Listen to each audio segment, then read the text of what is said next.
All right. Once again, we have the pleasure of speaking to Dillon of the World Powerlifting in the ongoing championship in Dubai. First, let me say congratulations once again for putting up a very, great competition. Even though we are going to the penultimate round and the final round of competitions here today. Overall, what is your reaction so far? What is your impressions about what is happening here? Yeah, so the World Championships in Dubai have been amazing. The past 9 days have been so special. To see new countries, new athletes competing. We're seeing records continue to be broken, old records, new records. New athletes being classified, participating in their first World Championships and competition opportunity. It's really, really amazing. From the presentation and the broadcast, the uniqueness of the field of play, the lights, the music, the smoke, the fireworks. We're continuing to innovate each championship, and it's really amazing to see, and we're really happy to see the athletes succeeding in this environment. We have also seen improvement in all the parts, in the technical parts of the competition. Referees, for instance, even announcing of athletes and the presentation of medals. There are a lot of changes that has happened in this championship going into Paris 2024. Where do you see the need? Where do you see the need of this? Yeah, the sport's continuing to grow and focusing in many areas, whether it be through collaborations and partnerships or education. With our technical officials, classifiers, and coaches, we're focusing a lot on continuing professional development. So the technical officials that are here participated in ongoing training, so they were prepared. We did quizzes, we did webinars and discussions to prepare them for these championships to ensure the officiating to its really high standard to the satisfaction of the athletes and the officials here. With the coaches, we did many coaching courses to inform them of the new rules since 2022, and we're seeing the strategy come into play there. So heading towards Paris, we're really excited to see where the sport will go. We see the athletes continuing to excel, continuing to break records and perform, to have their personal bests. In some of the groups we're having up to D group, so 40 athletes in some categories. So it's amazing to see the sport continuing to grow, to reach new countries, and to extend to new athletes. It took a lot of years before there are changes with the rules and of powerlifting, and this present, people running the sports have come up with a lot of strategic changes that is helping the sports to grow. And how do you come in terms of with these changes? Because many are seeing it as one of the best in powerlifting I've seen, parasport in particular. Yeah, the sport is quite new. I think if you compare it to football or other sports that have been played at an international level for many years, the sport's continuing to grow and change and evolve. And I think in the past cycles, we've had the extended consultation with the coaches and the athletes and really get their feedback on what they want, how they see the sport, where they see the sport going in the future, and we've been able to implement some of these changes with that. Amazing records we have broken here in Dubai 2023 World Cup. We've seen a 13-year standing record broken by Nigerian. What is your reaction about that? You can feel the excitement all over the competition for him. Well, we know Africa is a really strong region for para-powerlifting, and Nigerians they're leading the way. So I'm not so surprised to see a Nigerian woman break the record, a record that stood since 2013 in this category. So we're seeing in many of the categories these records being exceeded. Nigeria is a strong country. They're recruiting new athletes. They're having young ones towards the next cycles. So it's always impressive to see world records being broken, but especially their coaching, their recruitment, and their technique. Really, they're beautiful, clean lifts, and it's not a question whether it's a world record or a questionable lift. It was decisive based on their technique. I think that's a quality and testament to their coaching, to their federation, and of course to the natural performance of their athletes. A big improvement with the refereeing, officiating of the games. There are a lot of technical foul challenges, but all went in many occasions rejected because the referees are on course. Yeah, we're doing also training with our technical officials. We're seeing them reinforce the rules. We're showing a lot of videos from past championships for them to review and them to officiate and to have consistent officiating. This has been a project we've implemented since 2018, 2019, and we're seeing the fruition of this, that we're often seeing when there is a no lift, that the lights are the same color. And I think this is a testament to the consistency and the effort of these programs going into place.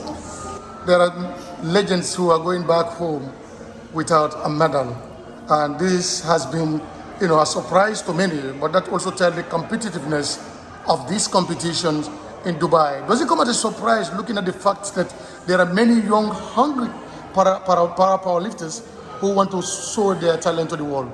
Yeah, it's amazing to see the quality and the competitiveness of the sport, and it's a testament to the athletes and the coaches that are recruiting new athletes in the sport. To see some from or the Iranians or the Egyptians, and even in the same category, bringing new athletes and fighting in Group A. It's a testament to the quality of the athletes and the quality of the coaching. We are heading to Paris 2024. We have some, even some field competitions. Egypt's Cairo will be coming next very soon, and going to. What is your impression about the level of competitiveness of these events that you are running for the IPC going into the 2024 Paris Paralympic Games? Yeah, we're seeing the demand of athletes and countries wanting to participate in their competitions. So to be able to provide this opportunity, especially in their region, leading up to Paris 2024, we're having World Cups and high-level competitions in Africa, in Asia, in the Americas, and in Europe. So to be able to provide these opportunities close to home makes a big difference for the athletes to feel comfortable, not needing to travel so much, saving on the budget. I think this is a testament to the uniqueness, the diversity of the sport and participation, and also the drive of the athletes. So we're excited to have this. We're really proud of the work that we're doing. We're really proud of the community.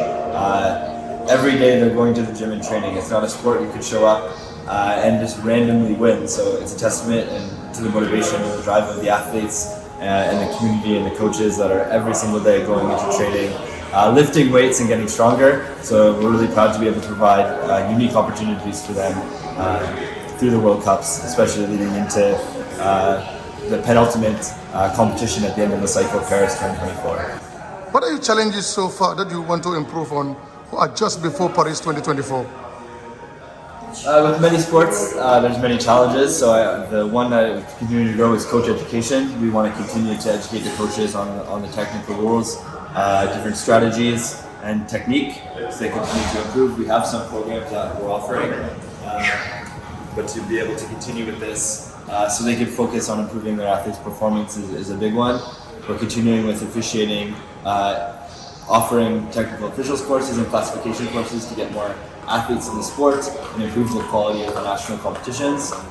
And then also a big challenge or big struggle is the equipment. So being able to provide or support countries in acquiring approved equipment so the athletes can be training in their home gyms with the equipment that's used at the international level. And through our partnerships with Leco and ZKC as a supplier, we're creating unique partnerships and programs that we're able to achieve this. And Gambia is a recipient of this, so we're really happy to see this collaboration. And we saw through their athletes' performance and new athletes being recruited the success of these programs. Well, you just talked about the support, and Gambia is not exception in this support. We receive, the standard bench through your support, and also improve the level of participation in the competition. But let's talk about Africa. Classification, ahead of competition has always been an issue for many African countries. And now the WPPO is doing everything possible to get more athletes from Africa. What are the plans ahead of the 2024 Paralympic Games for African countries, particularly those growing? Yeah, so it makes a big difference having a World Cup or an international competition with international classification in the region. So with Cairo this year and Cairo next year, the African Championships, I believe we're one of the only world para sports under IPC to have an African Championships. So this is a huge advantage to recruit new athletes into the sport, get them classified early into the cycle, and provide different opportunities. Last year, we went to Malawi with support of the International Paralympic Committee's programming, and we were able to certify new classifiers in the region from several countries. In June of this year, we were in Ghana doing similar. We ran a really nice event we call it More Than Medals, where we delivered coach certification program, technical official certification program, classifier certification program, as well as an athlete training camp. And we were able to deliver a competition international competition at the grassroots level for the athletes and all the stakeholders participating in this event. And I think it was a huge success that we'd love to replicate in other countries, that the athletes were able to put every stakeholder that was involved, the technical officials, the coaches, the classifiers, and the athletes were able to put their learning into practice immediately at that competition.